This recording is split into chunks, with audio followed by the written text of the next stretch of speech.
2, 1. We're alive. Good evening, ladies and gentlemen, and welcome to the December 4th meeting of McCandless Town Council. And we'll start with the public safety meeting and move to the chief's report. Dave, you're on. Good evening, everyone. This is the Town of McCandless Police Report, monthly activity for November 2017. I want to talk about some commendable performances by the officers. And first of all, Sergeant Madden and his K-9 partner Joy completed their official training of 300 hours of extensive training. The K-9 trainer was extremely impressed by Joy's work and ability to search, and was #1 in the class. Joy has already been a really good success in the community. We visited several elementary schools and brought a lot of smiles to the students. Joy has been deployed on calls where drugs have been suspected within the last couple of weeks and has done very, very well. He was asked to assist the neighborhood police department with actors that had stolen a vehicle and successfully tracked the actors nearly 1/2 mile through the woods to the actor's location. Sincere thanks and kudos to Town Council. I want to thank Sergeant Madden and Joy for helping make the program possible and bringing an opportunity for more positive interaction and enhancement in our police force. I'd like to take this time to commend Officer Allshouse for taking leadership. He was assigned to an aggressive driving enforcement program, which is sponsored by PennDOT. Officer Allshouse is coordinating the program, and the officers were given an opportunity to look at different ways outside of the box to target speeding motorists, distracted drivers, and unsafe acts on our highways here in McCandless. He has done an excellent job in choosing new locations, and we've been doing very, very well with enforcement. With these improvements, I'm pleased to see a renewed enthusiasm with an increase of both warnings and citations, which is a renewed dedication to the program. I believe without a doubt that our officers' efforts are creating a very safe environment, especially for this travel on this holiday season. I'd like to commend one of our new officers, Officer Wade. He did a really good job, quick action in extinguishing a house fire. Using the fire extinguishers in the back of his patrol vehicle, he successfully extinguished and engulfed an oven fire before the fire department's arrival. I'd like to commend Officer Wade for his good actions. I want to talk a little bit real quickly about Officer Shanahan. He did a nice job diligently working locating 2 missing juveniles who had ran away with their parents' vehicle, and they were headed, we believed, in an unknown place in Ohio. This is an example of how a in-car plate reader could be helpful. Officer Shanahan diligently and quickly entered all the information regarding the vehicle and the juveniles. Several hours later, the car was stopped by an Ohio state trooper, and the kids were both inside, and they were brought safely back to their parents. We are working on, and we have in the budget for ourselves, automatic license plate readers, and it's a great technology to have. I also want to at this time talk about Officer David Martin. We have added and increased our training tremendously, and David has been certified as our firearms instructor, and we did a couple level low light shoots at the Allegheny County Police Academy to act coordination.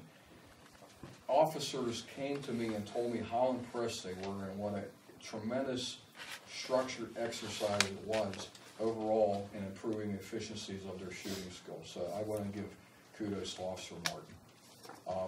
I continue to be pleased with the performance of the officers and taking the initiative to do good things and to serve our community. Respectfully, that's all I have for the monthly report. Thank you, Chief. Any member of council have a question or comment regarding the Chief's report?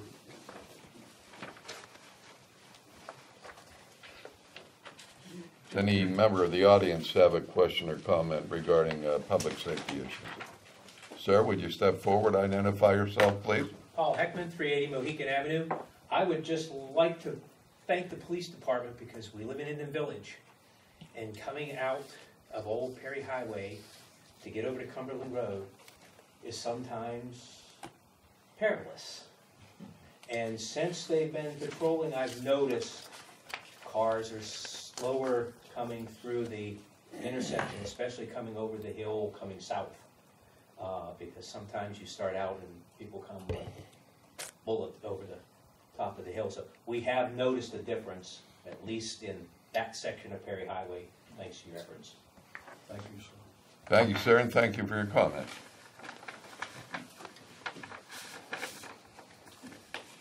Anyone else?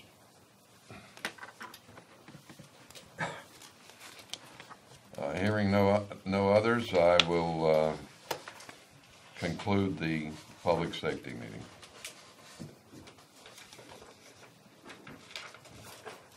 Call to order the Service Committee meeting for December 4th of 2017. Dan Stack, would you please highlight your Fire Marshal's report for October of 2017? Certainly, thank you. Good evening, everyone. October was a somewhat normal month for the three fire companies. We only ran a total of 51 calls, bringing it to a year-to-date at 670. So we're on pace to break 700 runs this year. So out of the 51 calls, really nothing to report on, nothing but substance with that.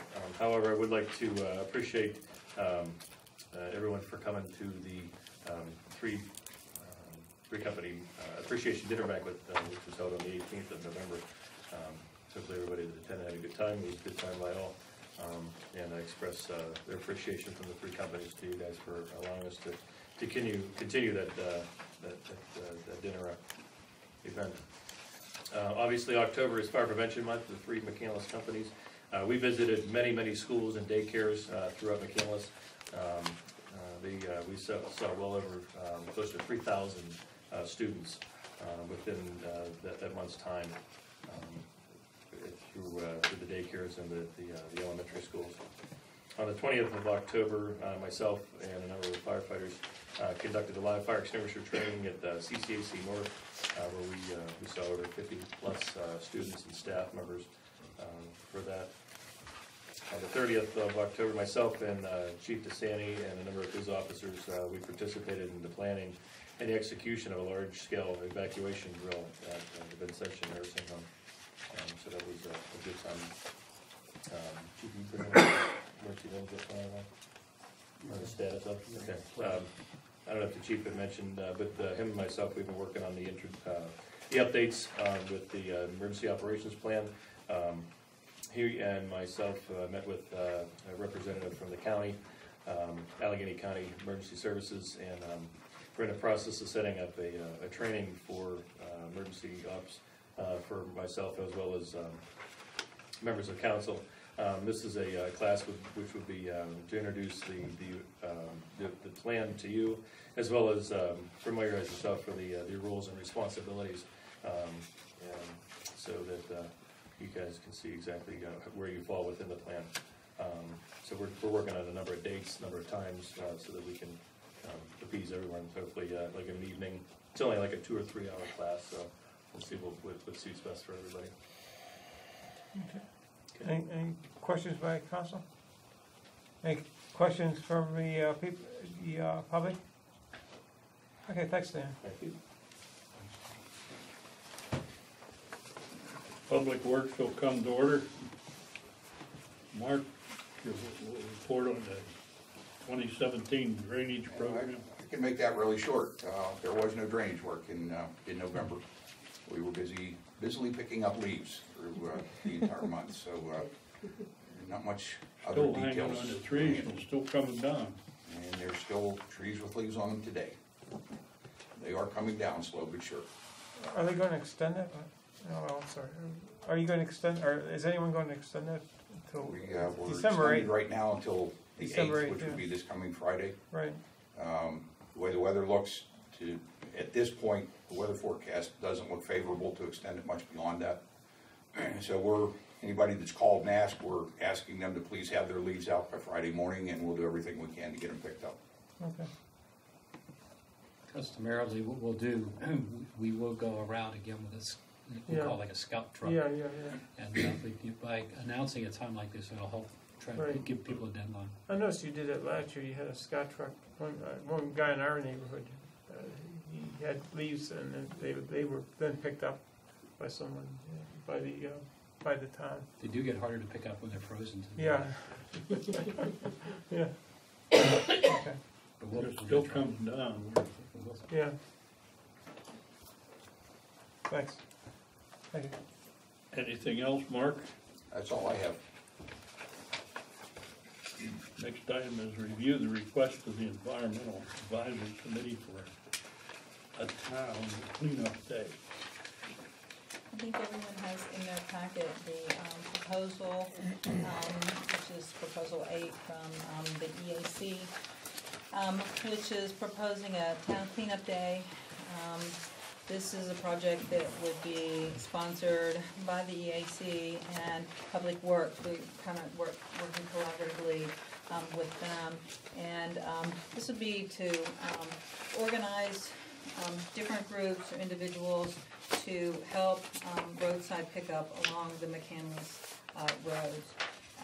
We are asking for appropriation of $900 in funds, and that would cover, you have to have reflective vests, gloves, trash bags. Public Works has been, Mark has been generous enough to have to have an individual to work to pick up the bags along the roadside, and whatever other incidentals that might come up. That's really, I think, more than we'll need, but we just ask for more so that we would have it just in case we needed it. So we don't have a date yet, and we're still working out the details on whether we're going to try to partner with some of the other groups and all do it at once with like the Pine Creek cleanup, or if we're going to do it separately so that maybe individuals will volunteer in all 3 groups. So we still have some details to work out, but we are looking at the spring. And I don't know if it'll be like close to Earth Day or Arbor Day, or we haven't worked all that out. But Lynn Atwood is helping organize this and helping us get this organized. We're also, as part of this project, we're also trying to get an idea of these roads that are adopted by different groups to see if those groups are still participating, if they're still cleaning up these areas. If not, maybe to try to revitalize them, to get them to work with us, and or if they are, see if they want to clean up when we're doing it. Let me see if I forgot anything else. While you're looking up, do you have any questions? Yes. While you're looking, yes. Are you going to advertise so that the public knows if you have other people who want to help do with this? Because there's so many people interested in it. Absolutely, and that's going to be what takes probably a lot of our time, is getting things organized and then using all of our media. I think it would be a good idea to try to go with all the other groups. Some people say no, do it separate, but to go with all the other groups so we can advertise with the Rachel Carson people, with the North Hills environmental, Friends of North Park, all of those groups, as well as on our website, Right. our website, and on our McMail, and on our Savvy Citizen. Would you have them apply here at the town hall or separately? And we're still working out these exact details. In my mind, the way, and this is just how I've always done it in the past, is that people come here and we have a map and people pick out the areas that we want. We have some areas that we know are, and that's the other thing that people are doing, is they're looking on the roadsides to see, this looks better. This would be a good place for children because there's not many cars there. It's a park, or it's a bank that's down off the road, or this, so that we have some areas to say, hey, somebody come, let's go, where do you need? I'll go wherever you want. So we could have some of those areas already put together, but people would come here, we'd have the bags, we'd have the gloves, we'd have the reflective vest that they would put on, and then look at the map, and then they'd either go a place they wanted to go, or a place that we felt like we know there's a lot of trash. we tend not to go, we don't want to go in front of like people's houses. Like you wouldn't go on like Grubs in front of my house, right? Because that's my responsibility. So we don't want people to think it is my responsibility, right? But like along like Ingomar, like over here, you know, right in front of the town, that might be a good place because it's town property, you know, it's owned by the town, and that's something that somebody could do and private resident wouldn't be, as well as commercial property, because those commercial businesses, that's something too that I would like for us to do is start having friendly reminders to some of the businesses that, you know, you are responsible for the litter, even though you're not putting it there, that's on your property in areas of business. So if they don't, then would you ask permission to go on to do it? We would have to discuss that, but I think it's their responsibility. I think we're looking at areas where there are woods and aren't owned Okay. public areas that aren't, where no one is directly responsible for that. Okay, thank you. Kim, just a real quick question. We all see signs, this road maintained by XYZ Right. or whatever.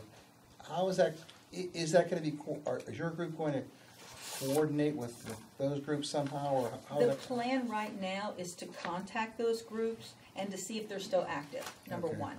And if they are active, to invite them to participate in the day that we're doing it, to, you know, So it all happens at once? all happens at Right. once. And because the nice thing is, if Public Works picking up our trash, if we've got the vest for them, you know, that we can kind of all work together, and maybe that excitement will kind of be shared.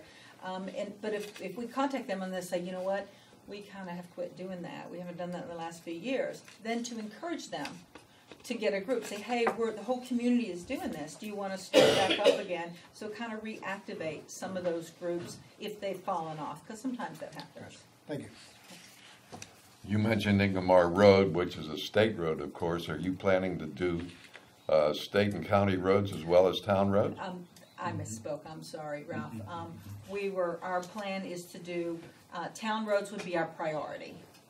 And then if there were other areas, if we have all that covered, if there are other areas, then we could branch out into those. And this is still in the planning stages too, so I'm just kind of guessing what I think it would be, but we haven't firmed up everything. We wanted to make sure that you approved of this process and that we could have a little bit of money to do this. We can't send people out without reflective vests. We just can't do it. It's just not safe, and it's just not nice to send them out without gloves. Right. So, you know, we wanted to make sure, you know, you approve this, and then once we have hammered out all these details, for sure details, then, you know, I'll be glad to come back and update you on how everything is gonna pan out.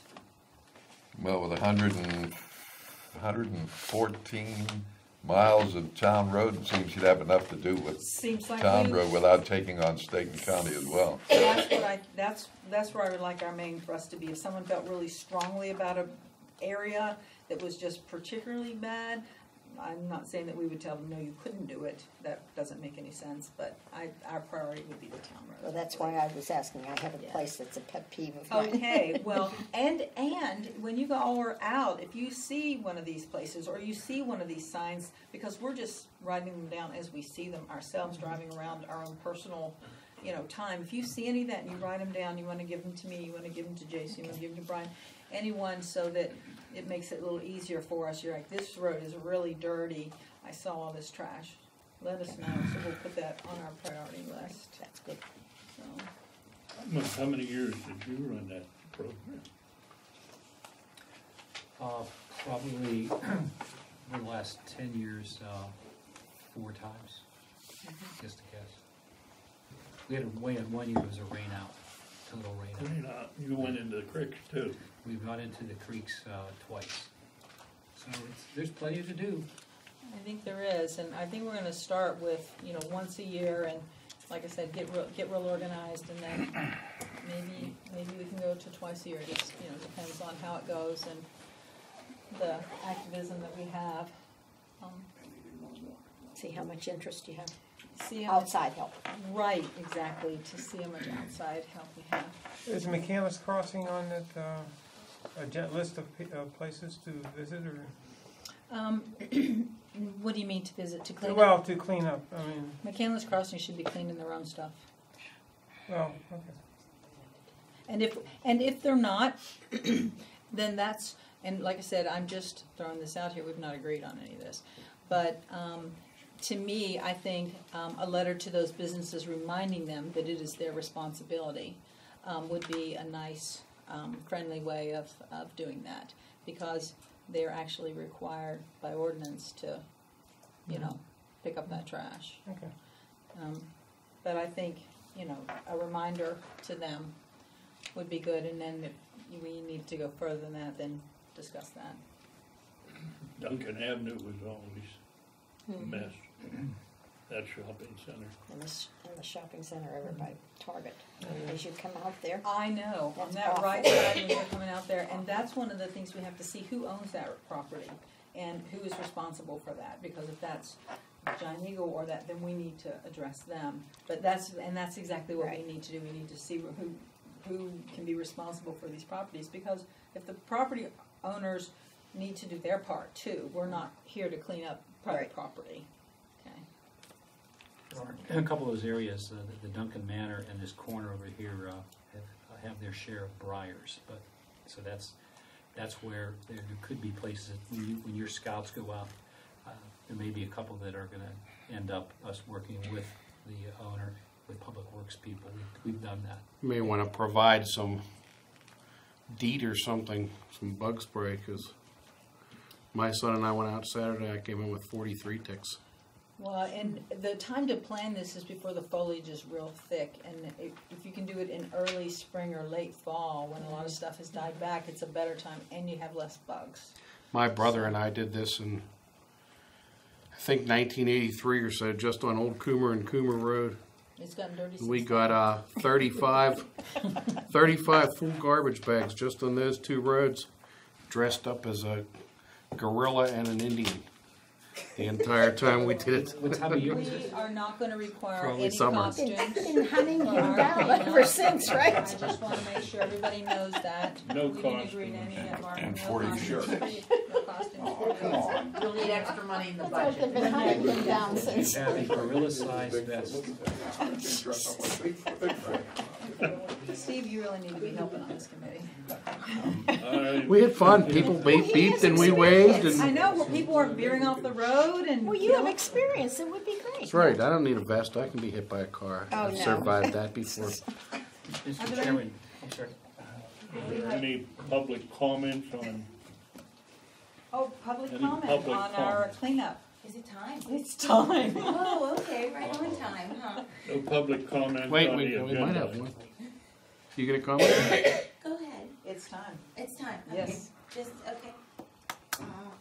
What I'm, just, You have to come up here. oh, I'm sorry. Up to the microphone. Okay, thanks. State your name.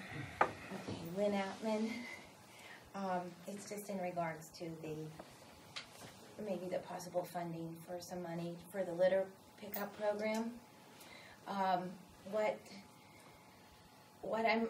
I have a passion about the litter, as I think I've talked to Toby before and Mr. Bajarski, and there's a group like from Friends of North Park. We're trying to organize with them. They already have something set up, but in McCandless, I thought it would be really great if we had volunteers pick up the litter.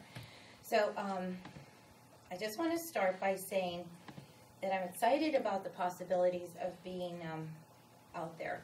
When I see litter, I want to be the getter.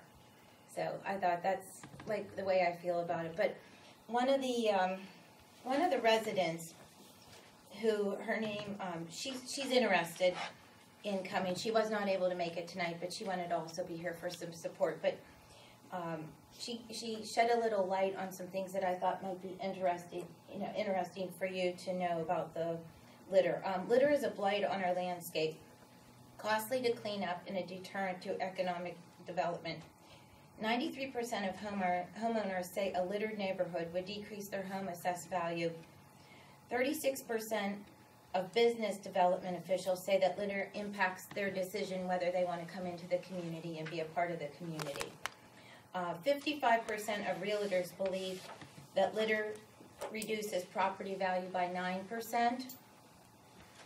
According to the National Association of Home Builders, the presence of litter in a community decreases a home value by over 7%.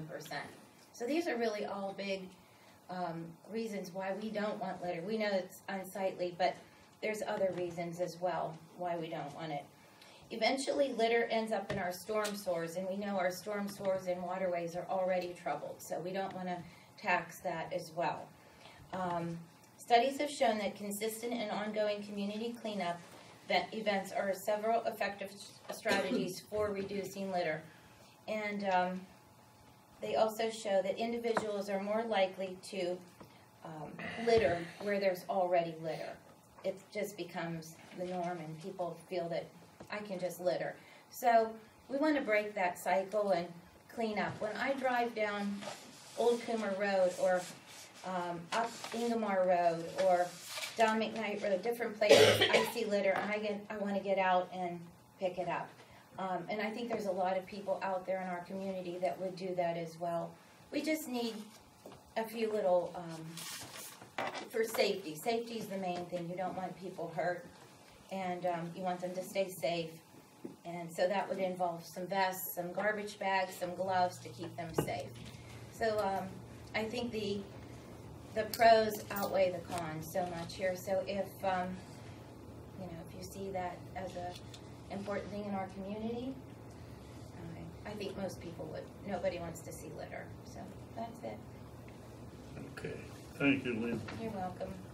Procedurally, if I may just very briefly, the measure the council's been using is at least a $500 expenditure to require a vote from council, but I would suggest that this, so much of this is material we may have, and it's possible we hit $500, but I think if council's willing to forego scheduling a vote, I think just council's consensus at this meeting, but just note it in a record, and we can sign off and keep the process moving.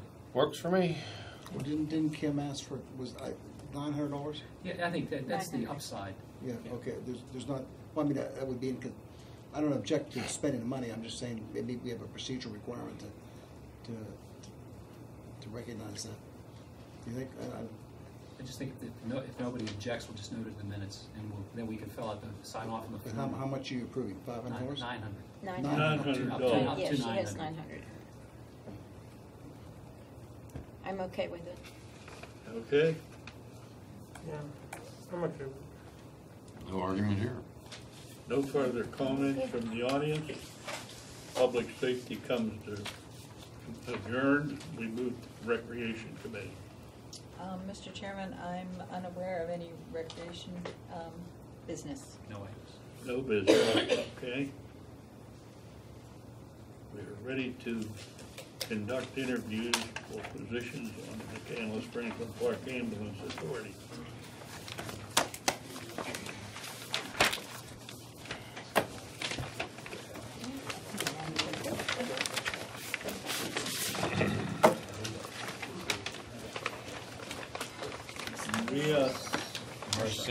Marcia. Marcia. Marcia. All right. Marcia.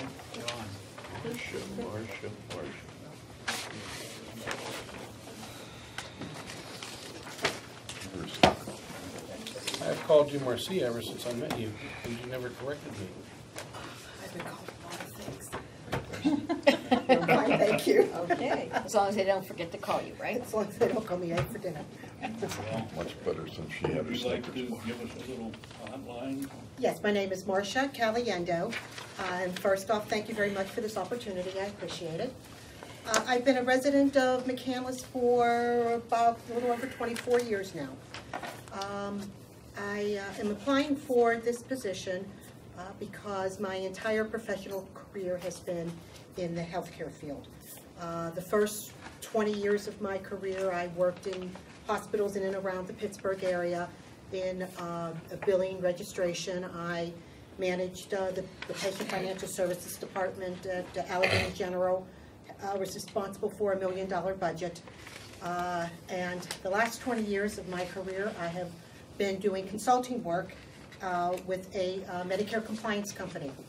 So I have been auditing records primarily, but have seen firsthand some issues that can come up with even ambulance companies relative to Medicare corporate integrity agreements and just the need to make sure that everything is being billed properly and the coding is done accurately, and just to make sure all the T's are crossed and the I's are dotted.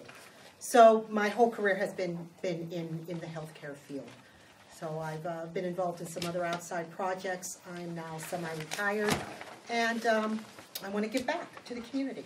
So that's why I'm basically applying.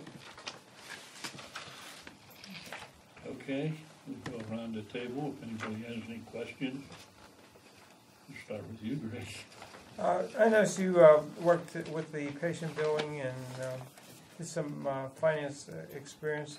I just wonder if you have any, I think if I recall right, the authority has the excess cash position, and do you have any cash management experience?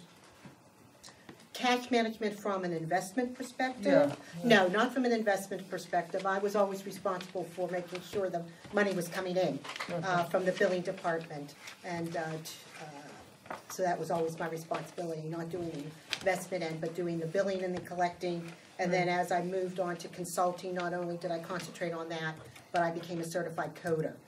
So just make sure that everything goes out properly, but then make sure the money is coming in as well. Okay, thank you.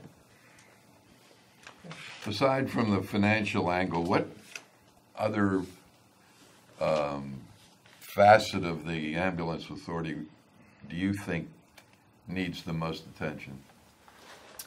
Well, they are a vast service organization and have a great region of not only McCandless and Franklin Park, but also servicing Pine and Marshall and Bradford Woods.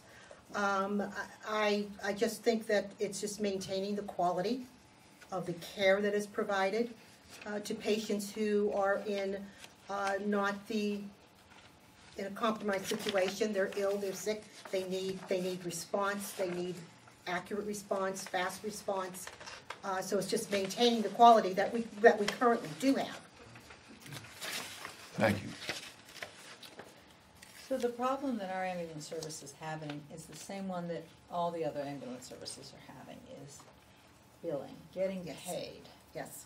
Do you have you've done billing, you've done coding, do you have some insight that would help them get on top of that? It's really difficult with today is the checks go basically to the individual and not directly to the ambulance authority.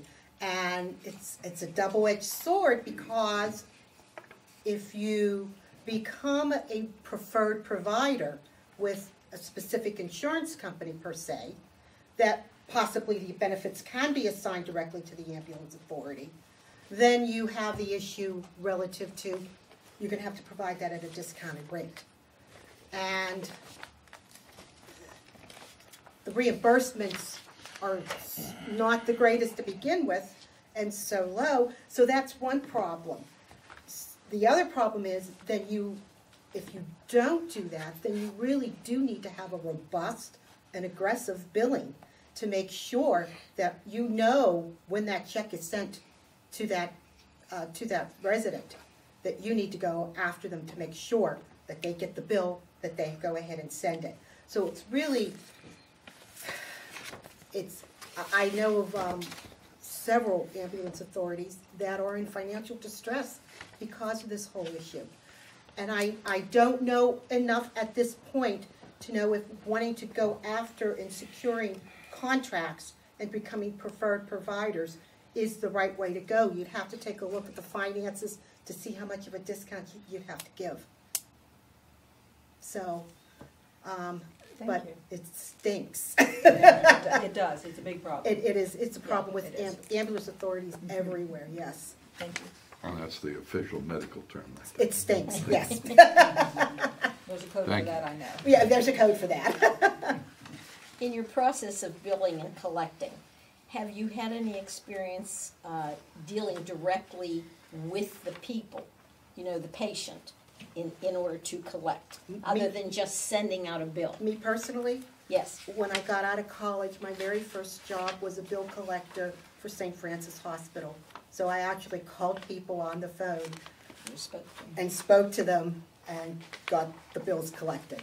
That was my very first job out of college. We're successful in doing that. With a name like Caliendo, they were afraid not to pay, right? Because Guido was coming over. Guido Your was brother coming Guido over. Well, was on his way over. Now. Be careful, Well, unfortunately, Be careful. the big issue we had was that You're on people camera. didn't view hospital bills as real bills Yeah.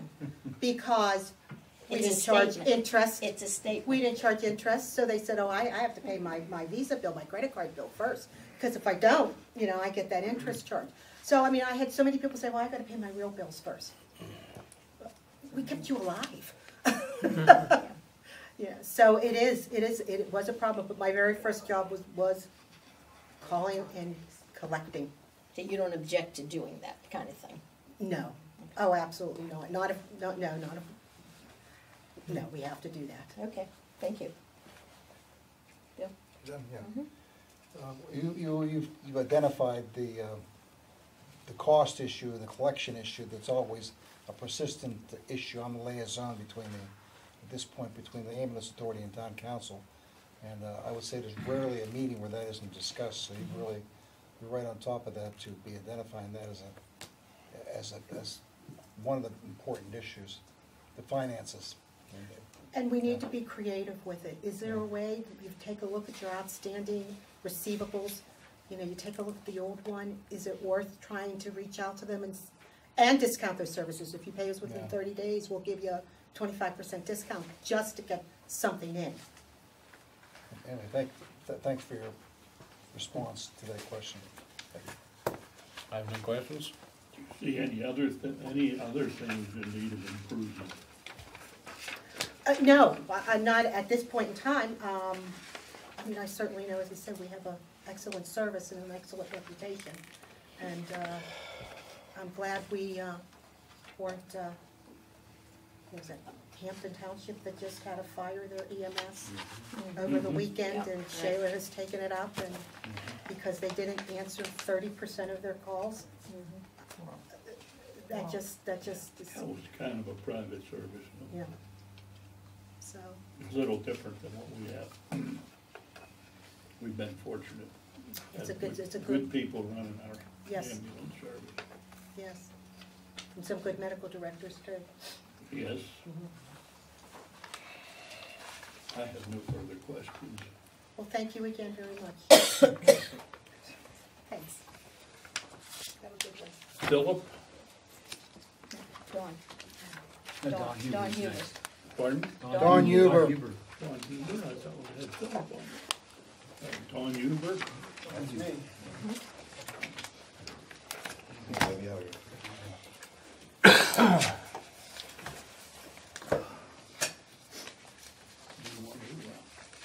Give us a little summary of. Sure. I'm not sure, I provided a CV for everyone, I'm not sure if everyone got one.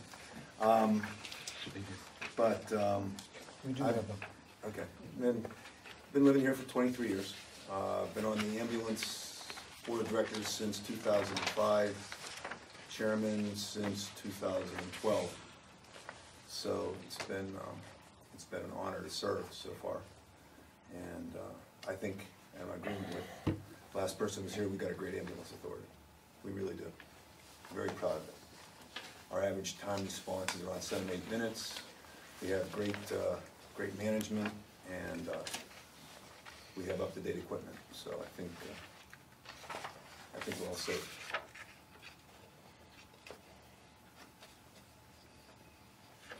Well, we can go around the table. Greg? Yeah, as chairman, what do you see as an immediate need for the ambulance authority?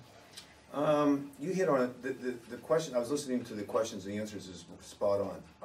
We have a problem with reimbursement. It costs us roughly, I want to say, between $600 and $700 to send a unit out for a response.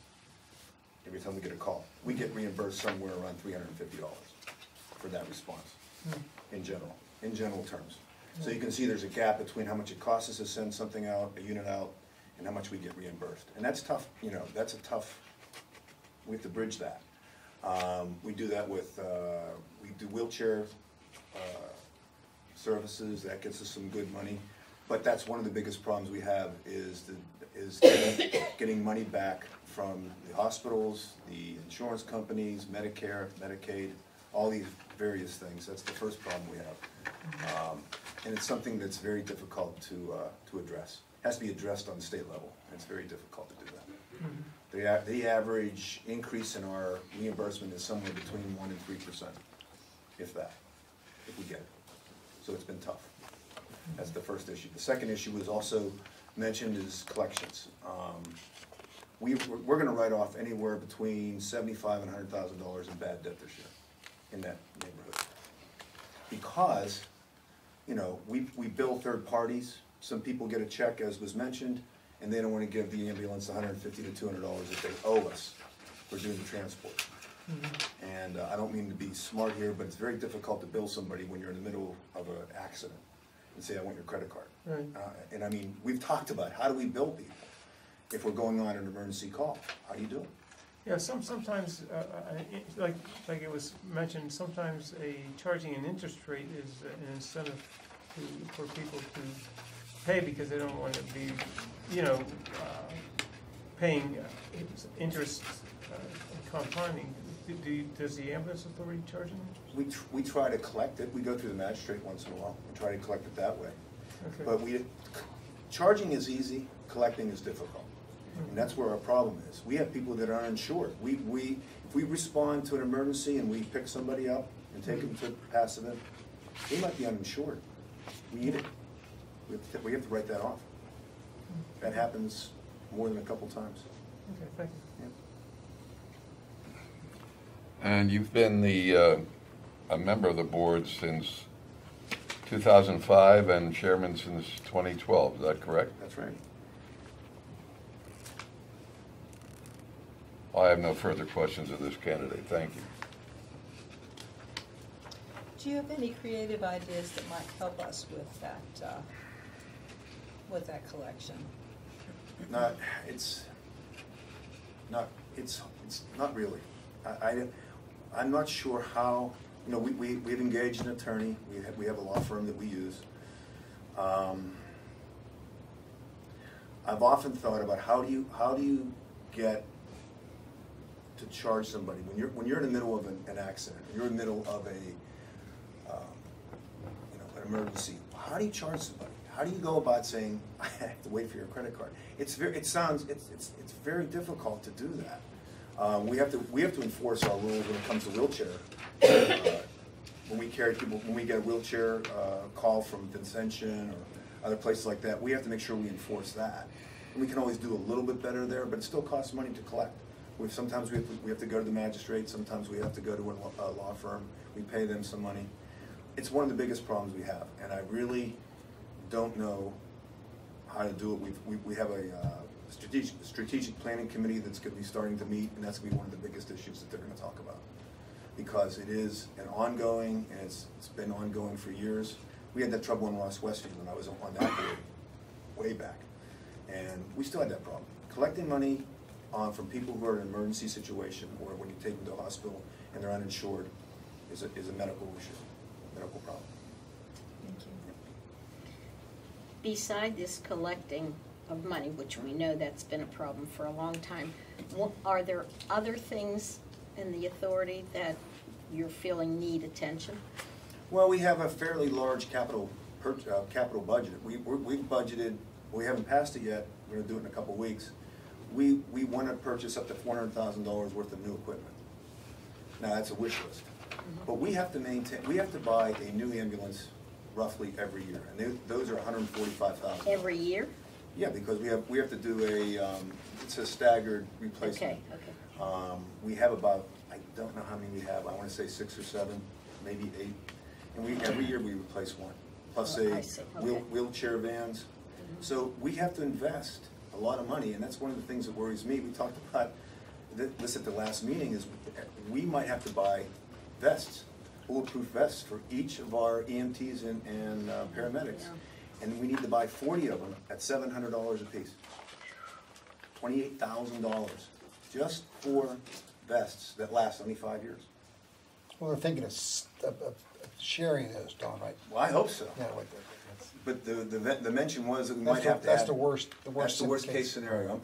I'm painting Mrs. Right, Powers, I'm doing that's a good. worst case That's good scenario. that you're doing that. But this is what we have to worry about, because lately, with things happening in Las Vegas and things like that, Right. our people are concerned about going into a hot zone or even a warm zone, Which is understandable. which is understandable. We want to protect them.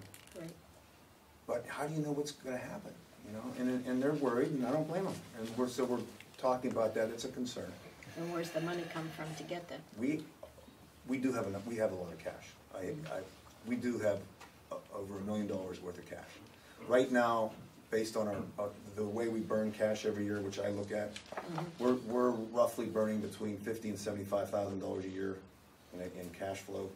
We So have your about, your money's not gonna stay it's plentiful. not gonna stay the same, but right now, this ambulance is probably one of the best in the Northeast. I think it is. We have enough cash, we have good management, we have great equipment. Right now, I can't say enough about the people over there. They're the best. Good. Yeah. I'm concerned about some of the model itself, because Hampton fired them, and there's a big story there. There's a couple other ones that aren't doing so well. We have to be very careful. We are an authority, we have the taxing ability if we had to, but obviously, we're not gonna do that for at least, hopefully, ever. But as an authority, I'm glad we are what we are. Good, thank you. Dawn, I think we're probably all aware, but it hasn't been mentioned yet, that every year there's an effort to have people sign up to be members of the authority, the Ambulance Authority, and that provides some financial help, I'm sure. First, how big a help is that, and what could be done to encourage greater participation? I believe, if I have it, we roughly collected $100,000 this past year in subscriber things. I think it was 100,000. It helps, you know, and it keeps people engaged in our authority. And I guess the only thing that we can do is make people more aware of how important it is, so that when they do pick up the phone in an emergency, that there is somebody on the other line that can come and pick and help them. And that's very important. I mean, you know, we have to be there when you need us. And if they can, the more people we can get to subscribe, that's better for us. Dawn, another thing on the financial side, I know we being the Ambulance Authority, have asked the state for help. What kind of help would we like to see the state do? Anything we can get. Just give I'd money. like them to raise our reimbursement instead of the 1 or 2% that they give us hopefully every year, maybe 5 or 6%, to sort of catch up to what it costs us to put a unit out there. Right. Not only, you know, increases in wages, but also, you know, the fact that an ambulance costs over $100,000. I'm sorry to interrupt, and I know I'm out of line here going around, but is there ever a chance that a letter or informational letter giving the information that you're giving us right now can be put out there in the public? Because I feel sure there are a lot, not that you're going to get everyone to respond, but I feel sure there are a lot of people out there that are, first of all, are not aware of the cost of you sending an ambulance out. Secondly, that they're not aware that people don't pay their bills, you know? So, I don't know, just maybe making people aware, you might even get a little bit of it back. Might not be a bad idea. You know, just to notify the public. Yeah. I mean, because everybody's very comfortable. We have a good ambulance authority, everything's very good. At least that's what they think, right? Well, and they think, and it's true, and we're not, you know, I don't want to sound the alarms. I mean, we're financially, You're holding your own. we're but- holding our own. Yeah. Breaking even, maybe losing some money, making a little bit. It's not like there's no, pardon the pun, there's no emergency. Right. But, you know, I just see the model itself as being very bad. You read where people go, this model, I would never want to go into this business. Because it does not pay, it does not make money. We're lucky we have what we have. We're lucky that we have the money. You guys help us, McCandless helps us, Franklin Park helps us a lot. We're lucky. Maybe you're right, There's But see, I problems. Maybe think we people are should- feeling so comfortable that they're not aware that there are problems, Yeah, you know? we should maybe, next time we put something out, I'd maybe tell Steve that, Yeah, tell him that, hey, yeah, just a thought. yeah, thank you. Well, did you say it costs $600 to put it? Roughly. Yeah, and then the billing is how much? We can bill we bill $350, we get reimbursed Okay. from either the hospital or third parties. Okay. So you're always in the hole. Well, we say it costs, I mean, it's, we say, we figure it out between EMT and if it's a fully staffed thing, how much it costs with, all the costs, depreciate, soft costs, hard costs, all that stuff. How much it costs us to send it out. It's about $600 and we get $350. So from a business point of view, it doesn't really work, but we make it work. I mean, we're not for profit. We're I know, nonprofit, yeah, so we make do. And you do ask for donations. Franklin Park gave us $15,000, I believe, last I year. mean, from individuals. And from individuals, yeah. You take in a pretty good amount on your fund drive. We do, about $100,000 roughly. Yeah, you send us information. I do get That that comes letter. from all the Yeah. places we service. Okay. Not only McCandless, but everywhere. You probably could do a little more, but Could always do more. I We always hope for more. I run a fund drive, I know that. You done? I'm all done, yes. I have no questions. You seem to be the businessman on this board, John. We have a very good, well-balanced board. We have attorneys, we have people in the medical industry, we have doctors, we have 2 doctors, and I'll tell you what, couldn't one for a better board. They're very, very nice people. Two doctors. Yeah. 3 doctors, actually. You got a physiotherapist. Yeah, that's true. But, that's true. But we have a very active and very, very good board. Mhm. We're very lucky here, I can tell you that. Yes, it's been well run. By Steve and by Tim. Those guys do a great job. And you would have something to compare it to because you were in a Ross. Yeah, but that was in 1990. That was a little I was a little different. younger then, and it was a little different. Back then. A different ballgame. It was a little different back then, yeah. Anybody else have any further questions? Okay. Thank you. Thank you, appreciate it, appreciate the support. Philip? We do know we need a Yeah, break we- here to, Oh. for the executive session, just the way we had to schedule things tonight. Is that Philip? I thought we were doing the ambulance authority first, and then the police, and then the industrial Let's, authority.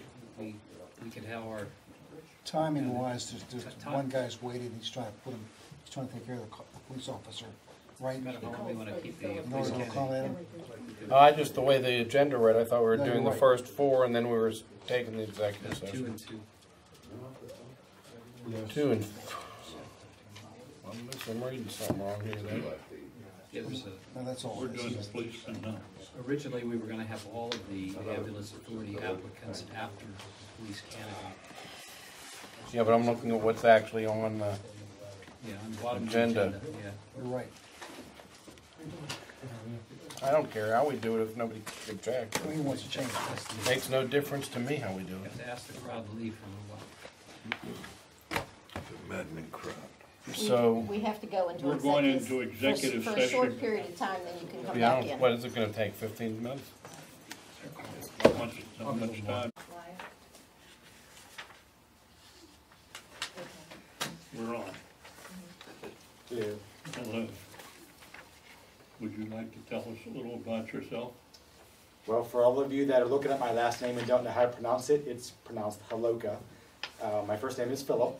A little bit about me. I've started my my education at the University of Pittsburgh back in 1992.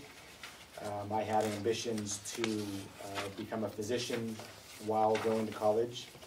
And at college, I became a paramedic. And the years that I became a paramedic allowed me to look at EMS systems and partake in the EMS system through local services, Ross West being one of them, And probably in 1999, I started an association called the North American Ambulance Alliance. And the purpose of that was much like what McCandless Franklin Park participates in with regards to the Municipal Employees Insurance Trust. So I had ambitions to do something like that on a national level, and that's what the North American Ambulance Alliance was. So I formed the association, and I was acting as the executive director of that association, at which time we amassed about 400 ambulance companies across the country. So I've been able to look at EMS systems and see the differences and the different characteristics of them, which I think lends me some good credibility to add some advice and add some character to the board of the McCandless Franklin Park Ambulance Association. Today, I now work for a law firm called Morella and Associates here over in Ross Township. I was recruited by them to head up their captive insurance division. The genesis of that was back in 2010 or so. I started a medical stop-loss captive insurance company for ambulance companies across the country. The purpose for that was to join smaller ambulance services together to sort of take advantage of some collective buying power on the health insurance side. To this day, I still manage MedTrans Insurance, which is the captive, at Morella and Associates, as well as I also work for the firm to do the other captive lines for that firm. So that in a nutshell is me. Can I answer any questions from you guys? We'll start. Yeah, what do you think you would be able to add to the McCandless Franklin Park ambulance facility? So I think the greatest characteristic that I can add is the relationships that I built with ambulance companies across the country. You know, there's a saying in EMS that if you've seen one EMS system, you've seen one EMS system. They're all different culturally or organizationally. But I think right now, EMS is on the cusp of success or failure. You know, with Medicare reimbursement and the health insurance reimbursements, margins are getting thinner and thinner, which drives the need for creativity on how to continue to provide quality service to the citizens of McCandless. So I think what I can bring to the table is what has worked for other EMS systems across the country.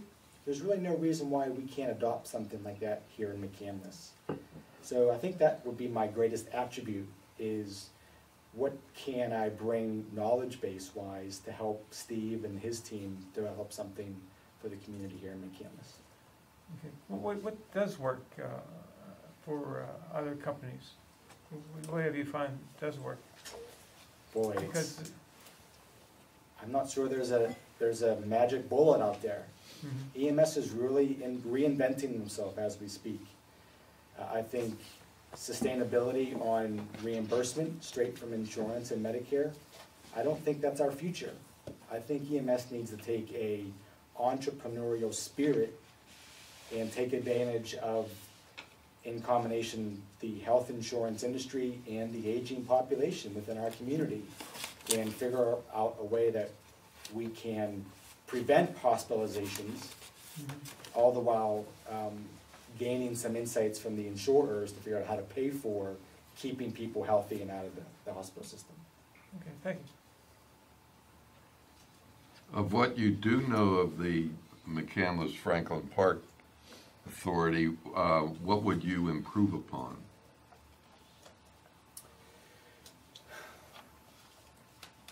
I know McCandless Franklin Park as being a quality provider in the North Hills. That's about the depth of my knowledge of the innards, the culture of McCandless. So I guess I would have to learn what are their pain points other than just the pure financial struggles that every ambulance company is dealing through. I think I would like to understand what are the ambitions of where they want to be in 5 years. And collectively, maybe inject my experience from other EMS systems and align ourselves to achieve that goal. Thank you. one of the most common pitfalls that you see? What is a common mistake that you see that ambulance services make? Everybody's doing this one thing that drives you crazy that they should change.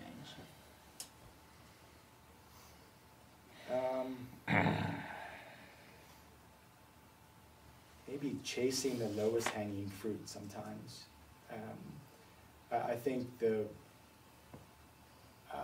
ambulance companies are striving and putting tremendous efforts into increasing reimbursement from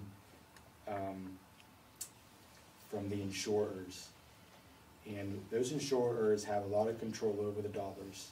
And EMS is a very small player within the healthcare reimbursement space. So I think we're spinning our wheels on trying to get more money out of the insurers. I think we need to go to the public and say, we want to prevent these hospitalizations. And in doing so, it's going to improve your health and improve the revenues, because the community is now no longer having the co-pays and expense of the hospitalizations. So in general, I think EMS is a 25 or 30-year business that is always dependent on clawing at the insurers and trying to get more revenue from. And we've already proven that doesn't work. So how are we going to reinvent ourselves? So I think that's the biggest pitfall. And I think the community paramedicine aspect, the 3 or 4 services across the country that are the biggest achievers in this are financially successful at it. And I think that's what we should shoot for. Thank you. Since you have started this ambulance business, okay, how have you dealt with the fact that people don't pay their bills? I mean, if you've started a business, obviously you're successful. So how have you dealt with it? I have seen, because I'm in the space on the health insurance side, so the ambulance company needs to fund those health insurance premiums. But like the Municipal Employees Insurance Trust, where the collaboration does have some cost savings to it, the barrier with my program is you've got to invest in the program. You've got to invest in the captive only to get the financial lower cost model. So I'm seeing that ambulance companies just don't have the discretionary monies anymore. So I don't know if I have the best answer for that, because I don't deal much on the reimbursement side of the ambulance company. I deal more with the business trying to lower their unit cost of operations. Does that make sense? Yeah. So you're not actually dealing with the patients No. in the paying. But I feel the pain, because there's sometimes an ambulance company wants to do something that they know is the right choice to make, but they don't have the funding or the discretionary income to do it. Okay. Thank you. If I understood you correctly, a few moments ago, you alluded to being involved in the hospitalization of patients? The employees. Well, the employee, okay. Yeah. But they're, the ambulance authority is involved in transport of patients. Once they get hospitalized, we don't That's right. have any role in it. It's just getting the body to the hospital or wherever it's going. So, yeah, I'm not old enough to really understand and demonize or wrongly classify the meat wagon, which the ambulance service used to be called many years ago. That motto, I think, is dead. Yeah. I think we shouldn't be focusing on transporting more and more patients to the hospital. We should be focusing on keeping the public educated, healthy, and frankly, have the public pay the ambulance company to keep them out of the hospital. I think that's where the EMS needs to go. You know, that's the point, and I did understand you before. To keep people out of the hospital. I don't understand how would you have control over that? So, right now, for example, slip and falls, a hip injury. Right. EMS can be very influential in working with grandma or grandfather and say, hey, you shouldn't have this loose rug on your floor. Let's work on changing that or removing that. Or if someone is discharged from the hospital and they have to have wound cleaning or what's called out-of-hospital care. Visiting nurses associations are ideal during the day. So from 8 to 5, the visiting nurses are there to do their job. EMS can be from 5 to 8 a.m., from 5 p.m. to 8 a.m. So I think that's where EMS can be influential to keep people out of the hospital, because when someone is discharged from the hospital, there's fear there. There's uncertainty that they're going to die. EMS is very opportunistic to hold someone's hand and say, don't worry, your fever's this, but it's going to break. Or, yes, that pain in your groin because your pain medicine wore off. Let's figure out another course to not get you into the emergency department again. Oh, I understand what you're saying, but maybe I'm not understanding it, because my feeling is the ambulance is to get you to the hospital in an emergency. And I understand what you're saying, but that's kind of after the fact, is it not? What I'm talking about is what's called community paramedicine, and that's the newest thing now. We're trying to keep people out of the hospital. It's. But if you have an ill person, isn't the job of the EMS is to get them to the hospital? Unequivocally, yes. So are you saying that you would increase the scope of the work, that the type of work that the ambulance authority does? The industry is moving in that direction. It's called expanded scope of practice.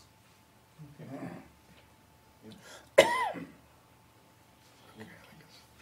And it's out of necessity. I think, I think the cost of delivery is, we'll say $400. Medicaid only reimburses maybe $350. So when that garage door goes up, the cost is outpaced by what is reimbursed by Medicaid. Yeah, you're right. I mean, someone gave us the numbers of $600 is the cost, and $350 is the billing. Yep. So what I suggest to you now is what we know of EMS, I think for it to be sustainable, needs to adapt to the new changes. And I think what I bring to you is I'm friendly with all the pioneers in what those new changes are. University of Pittsburgh is very leadership focused in that space. So. Okay. I have no questions. I see you're still on Richland EMS? I am not. I resigned. Oh. Yep. 20, yeah, you must have just recently. I did, and November 11th was my last day. Yep. Now, do you provide insurance for the EMS? Is that what your company does? Health insurance, mainly, yes. To the employees? To the ambulance company, who then offers the benefit to their employees. Okay. And I've got clients all across the country. What was your reason for resigning from Richland? I'm getting too old to be carrying patients up and down stairs. Okay. The aches and pains of EMS, it's a young man's game, and I'm not a young man anymore. I still find it thrilling, and I'm still passionate about it, but I just can't do it anymore. Thank you. You're still in school? Yes, so I am actively at the University of Pittsburgh. I'm trying to obtain my CPA license, my CPA designation. And the University of Pittsburgh has what's called a bridge program where I can take 6 or 7 core accounting classes, which would allow me to sit for the CPA license, CPA test. Okay. I have no further questions. Do you have anybody else? Nope. Okay, thank you. Thank you. Pleasure. Yes, thank you. Thank you, everybody. Thank you. Thank you. Thank you.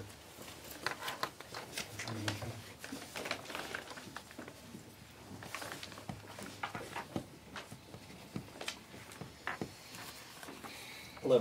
Hi. Hello, Doctor. You want to tell us a little about yourself? Sure. My name is Arvind Venkat. I'm an emergency physician at Allegheny General Hospital. I've lived here in McCandless for the last 10 years. Grew up in the Detroit area. My wife's a Pittsburgher. Grew up here in Allison Park and went to North Allegheny, so perhaps it was inevitable that we were going to move back here to Pittsburgh. Pittsburghers are like swallows to Capistrano. We go back to come back to Pittsburgh. So I'm attending emergency physician at Allegheny General, and I'm also the vice chair for research there. And I have a particular interest in education and in research, and have worked with multiple EMS agencies, including McCandless Franklin Park. At the most basic level, I should say, and the most important level, is taking care of patients who are brought to me by McCandless Franklin Park, and caring for patients who I've been a physician out in the field, and something happens, and McCandless Franklin Park is the one who responds after we do our work in the field. So I saw this opportunity as a chance to give back to the community I greatly enjoyed living in, and my family has loved in a way that's in alignment with my personal interest and professional expertise. Okay. I was just wondering, what do you think you would be able to add to the ambulance authority? I think as an emergency physician who also has broader interests beyond the clinical care of patients and has a focus on research and data, I think that I would bring both kind of a hands-on expertise, but also a broader expertise on how EMS fits into the larger spectrum of care of patients across emergency care. I think there's a lot of changes going on in the healthcare system now that are affecting EMS. We're rapidly moving to a system where patients are going to be essentially allocated for a fixed pot of money, for lack of a better word. And the question is going to be, how do we show the value of acute care and emergency care services? We all understand the value when there's a tragic mass casualty event or when there's something that is acute. But most EMS transports are for patients who are chronically ill and who are in need of an acute flare of their chronic illness. And I think one of the things that the ambulance authority is going to need to answer from a cost effectiveness perspective is, how do we continue to show the value of both traditional EMS services and the broader scope of things that EMS agencies are going to need to do in the future to kind of fit into this kind of global perspective of how do we keep patients well. I agree with the candidate who was here before that the days of simply focusing on acute care of patients is gone. I think for me as an emergency physician, there's now a focus on what am I doing to make sure that patients don't come back to the emergency department. But I think for EMS professionals and EMS agencies, there's going to be a need to try and understand what is their role in keeping patients well, and how do they justify that to payers to make sure that the reimbursement falls along with this. I think the biggest problem EMS agencies are going to face in the near future is they don't get paid for non-transports.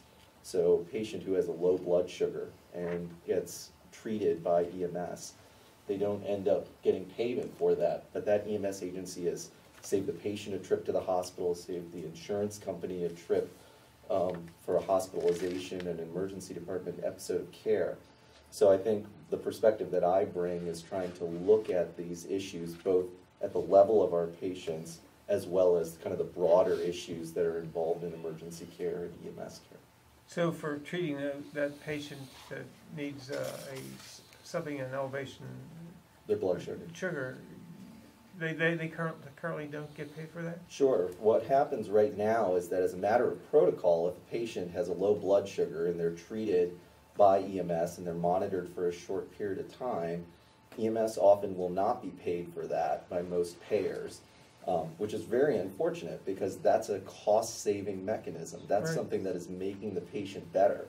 So one of the things that I've done, I'm the vice president of the Pennsylvania College of Emergency Physicians, and one of our primary roles in that organization, because emergency physicians generally are the EMS medical command physicians for most EMS agencies, is advocating on behalf of EMS agencies to make sure that their effectiveness is reimbursed appropriately. So we've tried to work with Senator Balakovich and others to try and rectify this both at a state level and also through our national organization at the national level on these issues. Are you getting much success? It's a long haul. Trying to work with Malakovich. Okay, thank you. So, I see by your resume you've attended both Harvard and Yale universities. Couldn't you find any decent schools to go to? Or you know, it's I appreciate the comment. Why you didn't throw Princeton in there? Yeah, you know, my family's an immigrant family, and I said I grew up in the Detroit area. I'm a Michigan Wolverines fan. I don't know if anybody's an Ohio State Buckeyes fan, but my parents basically said, you're going to U of M unless you're going, if you want to apply to one of those other schools, go ahead. You know, it was a great experience, but I'm a Midwesterner, and I wanted to come back to the Midwest, and I very much loved living here in Pittsburgh. Thank you. I have no further questions of this candidate. What do you see as the most common pitfall or area of improvement with EMS systems that you deal with? So what I often see is a real challenge for EMS at a ground level is that we see patients in the emergency department who need transport home, and they need transport home based on the level of acuity they may have. It may be a basic level transport, maybe an advanced level transport that also can deal with inter-hospital transfers. That's a huge resource suck for the EMS agency. You want your most advanced resource, a paramedic, advanced life support agency, ambulance, being available for acute care. So what I see at the ground level is that sometimes these resources are not allocated appropriately.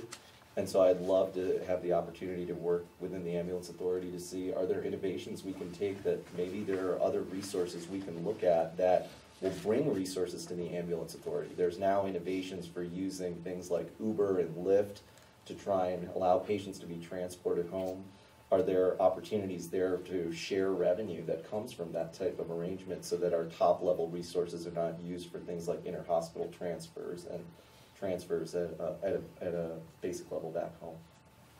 So that's what I see, you know, on a day-to-day basis. It's a great idea. Thank you. I have no further questions. Thank you.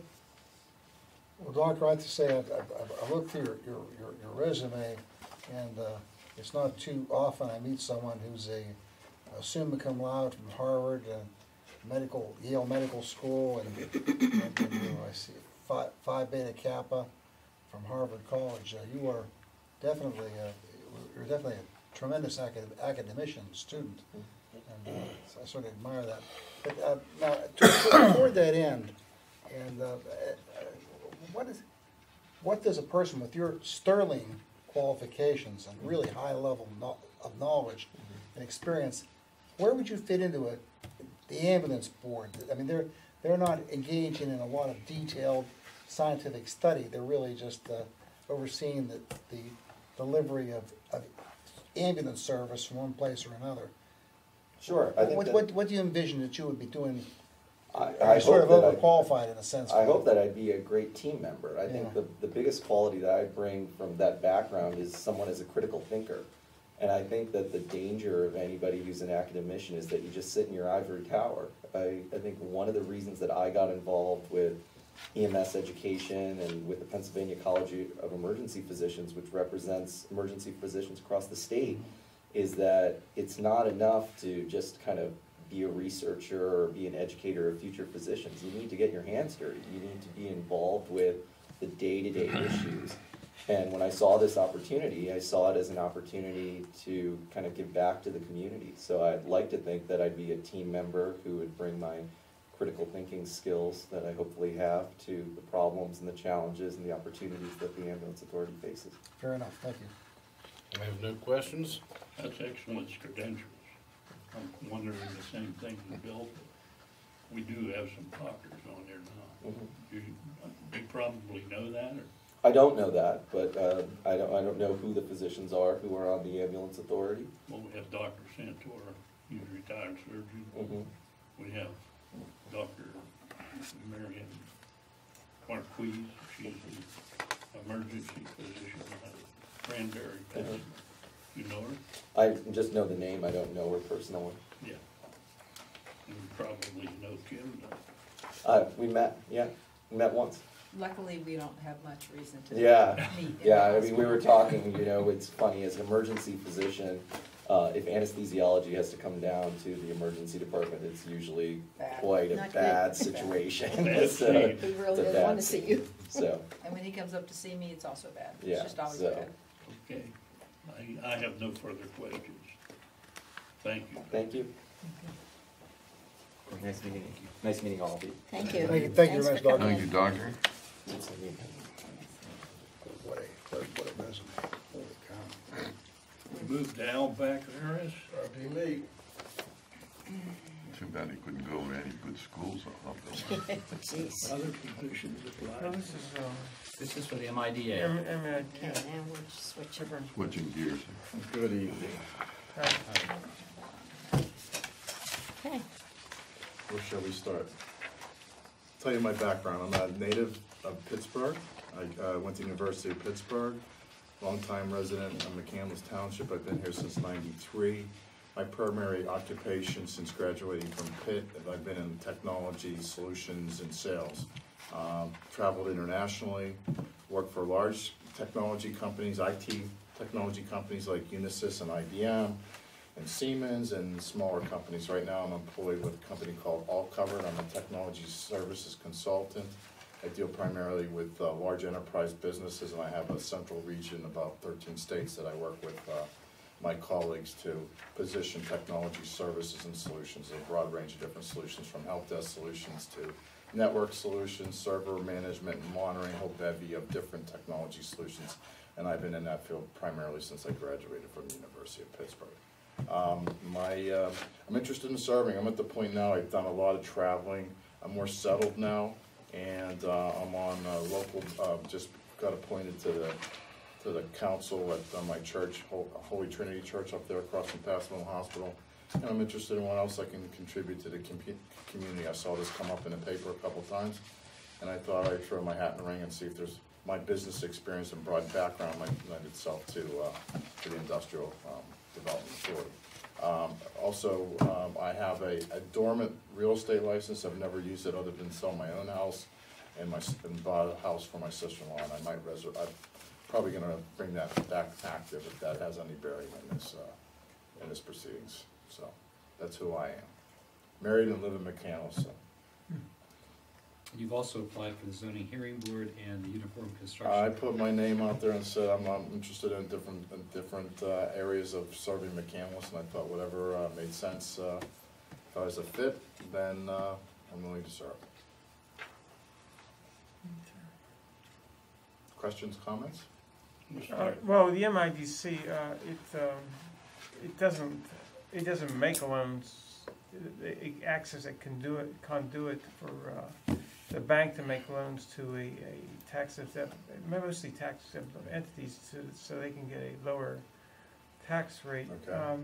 I guess Bill would be the best one to know about this, but recently there hasn't been much activity, I guess, because of the low interest rates, and it costs money to go through this. Do you have any experience in that area? My experience with the financial institutes primarily is around positioning technology solutions, and I've sold into companies like PNC Bank and done project management work for companies like PNC Bank, Morgan Stanley, Deutsche Bank, but not from a financial services standpoint as far as being a banker, if you will. Mm-hmm. More from a technology standpoint, supporting the technology infrastructure that operates the bank, the plumbing and piping, as we usually say, in the business, as far as the technology that stands up the bank's operations and business applications. Okay, thank you. Well, carry that a little further. What do you feel your role would be with the MIDA? I don't know a tremendous amount about it. I know it meets several times a year, but not, on a monthly basis. I would say this, and I would say my business experience and being able to bring my business's experience and background to it. I've negotiated and positioned multi-million-dollar contracts with large enterprise organizations. So from a business standpoint, that's where I think I'd have some credibility and my experience would come to bear as far as being an asset. Thank you. I have no questions. Since you've worked in the business field, are you familiar with what can I say, like people in the banking industry that would be beneficial to the MIDA? Yeah, I would say so. At PNC Bank, there's a member of the church that's a senior vice president. I have other contacts at BNY Mellon, PNC Bank. My wife's cousin works at First National Bank. I know people that used to be on the board of Northside Deposit Bank. So yes, I believe so. And I'm a networker, so I believe that if we were looking to position and acquire these loans, leveraging the banks, that I'd be able to make inroads as finding out who to contact and how to present propositions to the bankers. Okay, thank you.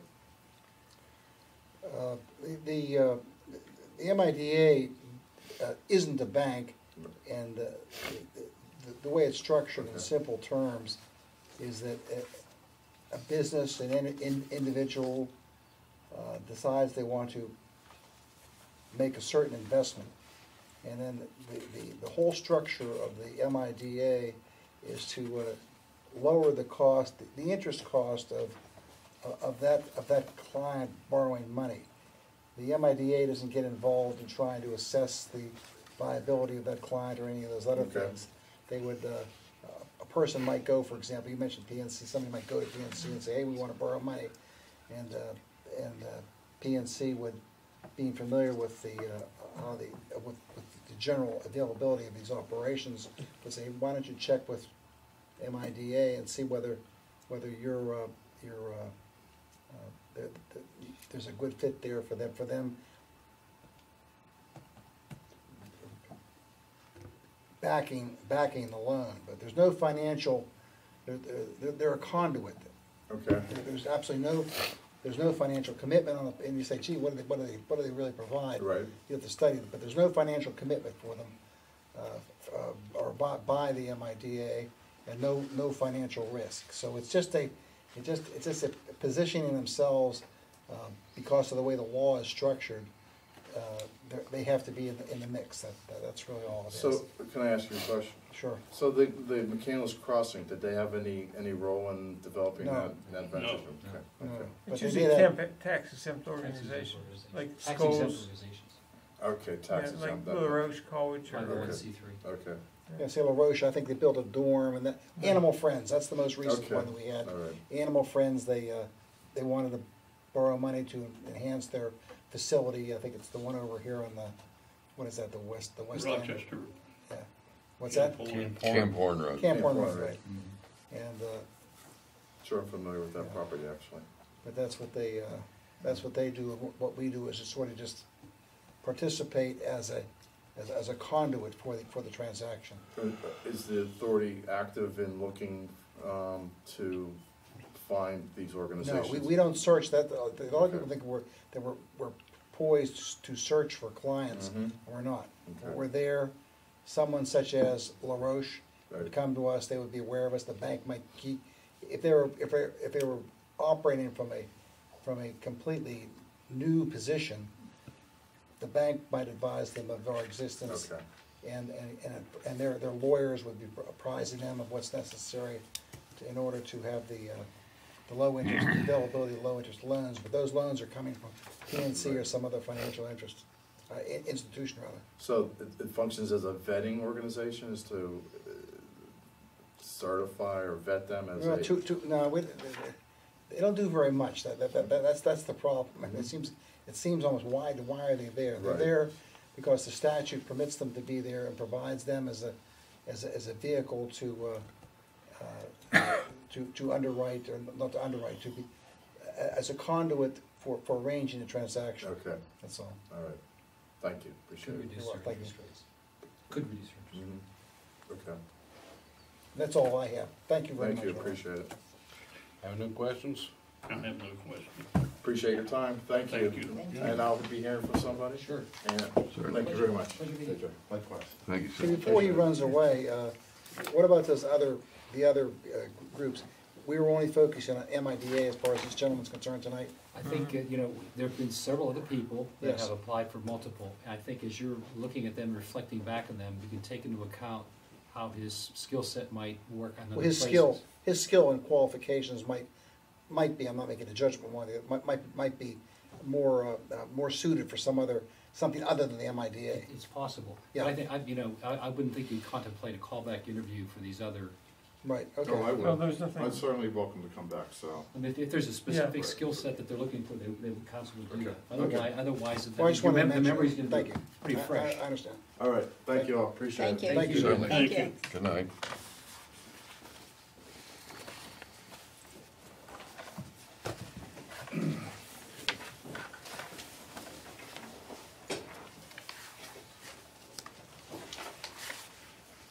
One final person to interview. You're on, Jerry. You wonder who that? I don't,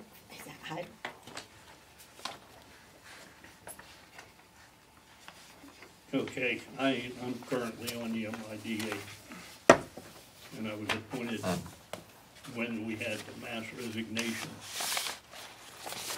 So, in order to understand the MIDA, there was a sister organization created.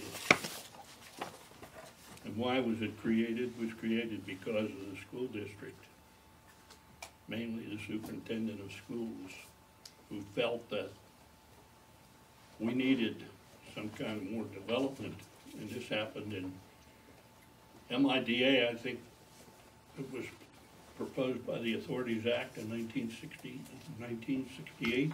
Yep. Right, Bill? Yes. I think that's correct. Yeah. Formed in 1968, the MIDA was formed by the state, Statutory authority, right? which lets these organizations exist. We don't, the sister organization is called NPCDC. And you have the numbers on our township directory. We have the members of that organization. That organization was actually existed at the same time as, was created about the same time the MIDA was created. And its purpose was to bring development to the North Hills, commercial development. Because the superintendent of schools and the school board felt that we needed commercial development or industrial development because single-family homes can't support a quality school district. That was the premise for the creation of this organization. The organization was created to help stimulate development. One of the things that we did, or they did, was study the intersections of the North Hills of McCandless and Pine. Was called the McNeil study. And that's before our intersections were fixed up. I think they studied the one at Reichold and Richards, I know that, on the Wexford Run. And they studied Pine Creek, and they studied Ingemore Road. And the NPCDC funded that. The NPCDC gathers its income from the fees that are paid to loan money. The money then is taken and distributed, and we still collect money, probably about $50,000-$60,000 a year, I somewhere don't there. remember the number, but those are fees for providing the service, not for loaning Right. money. No, that's fees for providing the service. And what we've seen, the funding was the animal hospital that we mentioned. It's now in the process of funding the development at Babcock Boulevard and Coomer Road. Vincentian. And that was the last one we did last year. We only meet once a year or twice a year at the most. We use these fees we distribute the fees in some form or fashion. It was used to provide scholarships. It's used to provide monies for the library. We bought 2 checkout machines for them, computerized checkout machines. We contributed to the History Center, and that's about all we do. So Bill explained, very nicely, although when he was interviewed, where the funds come from and where they go. And I'm giving you some background on that. We also did we didn't do, but the MPCDC did, a study of recreation for the 5 municipalities. After that, we went on and took part of it and hired the same company to do a recreation study for McCandless. And that was back in the 70s, the late 70s. So I'll answer any questions. Anybody have any? I haven't gone over me. This is my resume.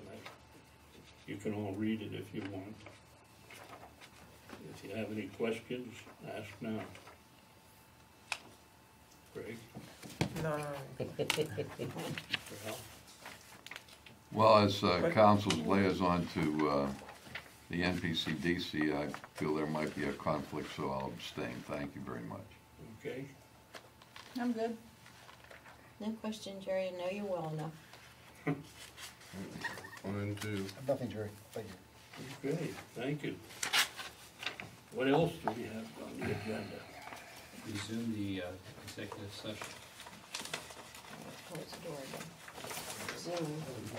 Resume Reconvene. executive.